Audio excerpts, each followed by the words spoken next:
Too much power. Da da da da da. It's the motherfucking D-O-double-G. Show up and break your nose, you little fool, you. Come on, dude. Yeah, what little Bellator tick, you little tick. You want to It was strange to me, but, you know, the fight scenes, I was happy to give my input and my oar. And Jake, as I said, is a consummate professional. We've done a good job. What happens when the most feared fighter on the planet stops battling his opponents and starts battling himself? Conor McGregor wasn't just another UFC name, he was a phenomenon. A plumber from Dublin who went from fixing pipes to cashing $100 million checks. He talked louder, hit harder, and walked into every arena, as if he owned it. He didn't just fight, he turned fights into global events. His mouth sold tickets, his left hand ended careers, and his bravado made in the face of a sport that had never seen anything like him. But that wasn't enough. McGregor wanted everything: championship belts, fame, money, respect, even a piece of the whiskey industry with his proper number 12 brand. He stepped into a boxing ring against Floyd Mayweather, created one of the richest fights in history, and for a moment looked untouchable. Yet as fast as he rose, the cracks started to show. The lawsuits came, the friendships broke, the injuries piled up, the scandals grew louder than the victories, and now, the man once called notorious isn't just fighting in cages, he's fighting headlines, allegations, social media meltdowns, shocking rumors, a court battle with his former best friend, a rivalry that spiraled into chaos with Khabib, and now something almost unthinkable, talk of politics and even a run for the presidency of Ireland. And just when you think the story couldn't get stranger, he's accused of sending explicit messages to a rapper, throwing more fuel on a fire that never seems to go out. This isn't just the story of a fighter, it's the saga of a man trying to outrun his own legend, and the world watching to see if he burns brighter or finally burns out. Like and subscribe to Stars and Hypes for more, and let's continue. Before the bright lights, before the fame, before the world even knew his name, Conor McGregor was just another kid from Crumlin, a tough, working-class neighborhood in Dublin, Ireland. Life there was simple but demanding. Money was tight, opportunities were limited, and most kids followed the same path. Find a trade, keep your head down, and hope to make ends meet. For Conor, that trade was plumbing. By day, he carried tools, fixed pipes, and earned just enough to get by. It wasn't glamorous, but it was honest work. But when the workday ended, something else began. While others relaxed or went out with friends, McGregor went to war in the gym. He trained relentlessly, boxing, kickboxing, wrestling, and later honing his craft in mixed martial arts. It wasn't just a hobby, it was an obsession. His coaches saw it early. He wasn't the biggest, strongest, or fastest, but he had two things that couldn't be taught: an unshakable belief in himself and a left hand like a sledgehammer. The turning point came when Conor realized that plumbing wasn't his future. He walked off the job site one day, tools in hand, and told his parents he was done. His father was furious. His mother was worried. Ireland in the mid-2000s wasn't exactly a place where MMA careers were built, and leaving a steady job for an uncertain dream seemed reckless. But McGregor was certain. "I'm never going back," he said, and he meant it. From then on, it was all or nothing. Every day was training, every hour devoted to getting better. His first fights were gritty and low budget, but the wins started stacking up. The local fight scene began to buzz about this loud, confident kid who could finish fights in seconds, and then came his shot at the big leagues. In April 2013, McGregor made his UFC debut. It lasted just 67 seconds. One clean punch, one stunned opponent, and a message heard around the world. A new star was here. The crowd erupted. Dana White couldn't hide his excitement, and the MMA world suddenly had a problem it hadn't seen before. A brash, swaggering Irishman who didn't just promise greatness, he delivered it. That first fight was more than a win, it was a warning. Conor McGregor had arrived, and he wasn't planning to stop. The UFC didn't just get a fighter when Conor McGregor signed on, it got a showman. After his 67-second debut, McGregor's career became a highlight reel. Each fight was a step higher, each win louder than the last. First came Max Holloway in August 2013. McGregor tore his ACL mid-fight, but he still dominated, winning by decision, proving he could fight through pain and pressure. That toughness made people take notice. By 2014, the hype was undeniable. McGregor returned from surgery and lit up the octagon like he never left. In July, he knocked out Diego Brandão in the first round in Dublin, sending the home crowd into a frenzy. 2 months later, he dismantled Dustin Poirier at UFC 178, dropping him in the first round with a perfectly timed left hand. It wasn't just a win, it was a statement. McGregor could call his shot and make it happen. Then came 2015, and McGregor's rise hit a new gear. At UFC 189, he faced Chad Mendes for the interim featherweight title. Mendes was a wrestler who many believed could expose McGregor's ground game. Instead, Conor survived early takedowns, got back to his feet, and finished Mendes with a flurry of strikes. And then came the moment that turned him from star to superstar, UFC 194. In just 13 seconds, McGregor flattened Jose Aldo, the reigning featherweight champion who hadn't lost in nearly a decade, with a single counterpunch. It was the fastest title fight knockout in UFC history. One punch changed everything for McGregor, but McGregor wasn't satisfied with just one belt. In 2016, he moved up to lightweight to challenge for a second title, a risk that no one else dared take. Before that, he hit turbulence, a shock loss to Nate Diaz at welterweight in March, where his aggression was turned against him, forcing his first tap-out. But McGregor came back smarter, leaner, and more dangerous in the rematch 5 months later, edging Diaz by decision in one of the most intense fights in UFC history. That redemption set the stage for his next historic moment, UFC 205 in New York City. McGregor dismantled Eddie Alvarez to become the first fighter in UFC history to hold 2 titles simultaneously. At this point, McGregor wasn't just a fighter, he was a global brand, and that brand wanted a bigger stage. In 2017, he shocked the sports world by stepping out of the cage and into a boxing ring to face the unbeaten Floyd Mayweather Jr. It was billed as the money fight, and it lived up to its name. Critics laughed at the idea, but McGregor proved he could compete, even in a sport not his own. For 10 rounds, he traded punches with one of boxing's greatest before fatigue set in and Mayweather secured the TKO. McGregor lost the fight but won the night, walking away with roughly $100 million and mainstream recognition few MMA fighters had ever achieved. That was the high point. Conor McGregor wasn't just a UFC champion anymore, he was a pop culture powerhouse. But as history would show, what goes up often comes down.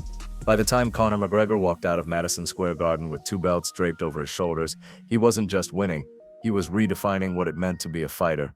But with every victory, the swagger grew louder, the statements bolder, and the risks higher. Fans loved his trash talk and confidence, but somewhere along the way that confidence turned into something darker: arrogance. The first warning sign came with his time away from the octagon. He didn't defend either of his titles. Instead, he focused on money fights and business ventures. UFC champions are expected to fight the best, but McGregor was chasing bigger paydays. While fans waited for the next challenger, Conor was launching his whiskey brand, Proper No. 12, selling out bottles worldwide and earning millions outside the cage. It was a brilliant move for his bank account, but a dangerous one for his competitive edge. Then came the rivalry that would ignite one of the most heated feuds in UFC history, Khabib Nurmagomedov. Khabib was quiet, calculated, and unbeaten, a grappling specialist who represented everything Conor wasn't. Their build-up was more than business, it got personal. Conor's press conferences were explosive, mocking Khabib's fighting style, his team, even his heritage. Things escalated beyond words. In April 2018, McGregor infamously stormed a Madison Square Garden, throwing a dolly through a bus window carrying Khabib and other fighters. It was chaos caught on camera, and it sent a clear message. The fight was no longer just about sport, it became personal. When they finally met at UFC 229, the world watched. It was the highest-selling UFC pay-per-view of all time. But inside the cage, McGregor met a wall. Khabib took him down, pressured him, and by the 4th round, forced a tap-out with a choke. The undefeated Dagestani had silenced McGregor's hype, and he wasn't done. After Conor tapped, Khabib leapt over the cage to attack McGregor's team, turning the event into a near riot. The loss was devastating, but the aftermath was worse. Suspensions, fines, and a public perception shift. For the first time, McGregor wasn't the untouchable star, he was vulnerable. And things kept spiraling. Outside the cage, headlines began to change. The brash champion who once called his shots was now making news for all the wrong reasons. Punching an elderly man in a Dublin bar after the man refused his whiskey, smashing a fan's phone in Miami, and facing legal trouble with multiple accusations and lawsuits. To make matters worse, the UFC stripped his titles and younger fighters began stealing the spotlight. It wasn't just about fighting anymore, the mystique was fading, and McGregor's name was starting to mean controversy rather than greatness. Yet even then, his ego never slowed down. He teased comebacks, demanded fights, and reminded everyone that he was still the UFC's biggest draw. But the truth was clear. The empire he built was starting to show cracks. When the dust settled after the Khabib loss, McGregor seemed to double down, not in the gym, but in the boardroom. If the octagon had humbled him, the marketplace only inflated him. He turned to his other passion, whiskey. Loud, bold, and everywhere. He wasn't just a fighter promoting a drink, he was the drink fans lined up for bottles, bars couldn't keep it on shelves, and the marketing campaign practically wrote itself. Every interview, every press conference, McGregor turned into a walking ad, shouting out his brand as if it were another opponent to conquer. And it worked. By 2021, Proper 12 had become one of the fastest-growing Irish whiskies. That year, McGregor sold most of his stake in the company to Proximo Spirits for a reported $600 million deal, instantly catapulting him into the ranks of the richest athletes alive. For many, this was the moment he cemented his status not just as a fighter, but as an entrepreneur. But behind the cameras and the headlines, things weren't as smooth. Enter Artem Lobov, a longtime training partner and close friend. To fight fans, Lobov was the Russian Hammer, a loyal member of McGregor's camp, often credited with helping sharpen Conor's skills. But in late 2022 and into 2023, the friendship shattered when Lobov claimed that Proper 12 had been his idea too, that he played a key role in developing and promoting the brand, but was cut out of the profits. The claims weren't whispered, they were filed in court. Lobov sued McGregor, reportedly seeking millions, and the dispute became public. For the first time, McGregor's inner circle was fractured, and it wasn't a rival across the cage, it was someone who had once stood in his corner. The headlines loved it. Brotherhood broken, lawsuit over whiskey fortune, from sparring partners to court opponents. It was another layer to the growing picture of McGregor's world, less about fighting, more about conflict. While McGregor dismissed the claims, the lawsuit reminded everyone that money and loyalty rarely mix well. The same charisma that made him millions was now tangled in legal fights, personal betrayals, and business disputes that threatened to tarnish the shine of his whiskey empire. And the blows kept coming. Around this time, larger controversies swirled. A bar in Ireland dropped his product after legal troubles, reports surfaced of his business persona clashing with the UFC over contracts, and fans began asking a difficult question: was McGregor now more brand than fighter? Even with lawsuits and headlines pulling him in every direction, McGregor still knew the octagon was where he shined brightest. And in early 2020, he tried to remind the world why his name once meant fear. At UFC 246, after more than a year away, he faced Donald "Cowboy" Cerrone. In just 40 seconds, McGregor returned to form, shoulder strikes, a head kick, and a TKO that felt like a statement to the world. "I'm still here." It was vintage Conor, sharp and lethal, and it sparked hope that the old king was back. But the victory was short-lived. The pandemic years slowed the UFC down, but McGregor's next big chapter was already building. His old rival, Dustin Poirier, the man he had humiliated back in 2014, was waiting. In January 2021, the two met again at UFC 257. This time it was different. Poirier had grown. He wasn't the same fighter McGregor dismissed years earlier.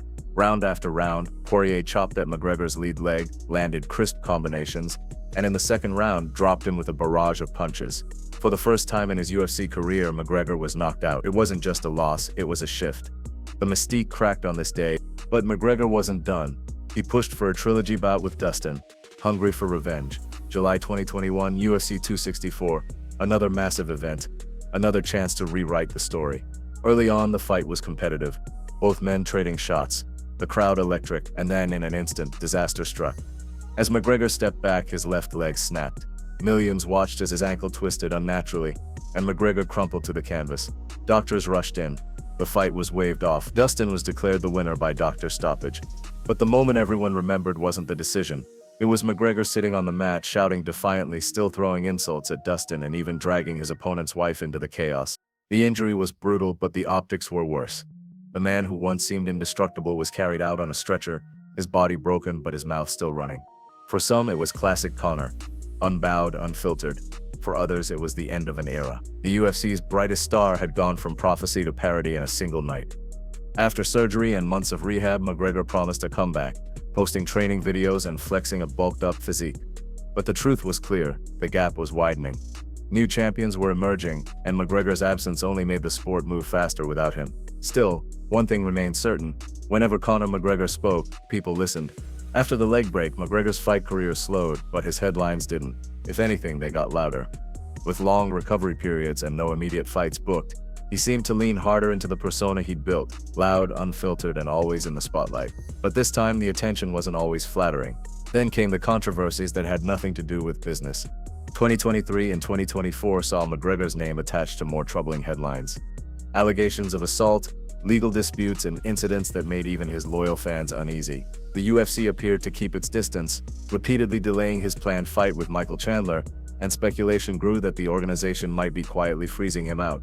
But Conor's ambitions weren't slowing. In early 2025, he began teasing something few thought possible: a run for the presidency of Ireland. The announcement sparked debates across the country.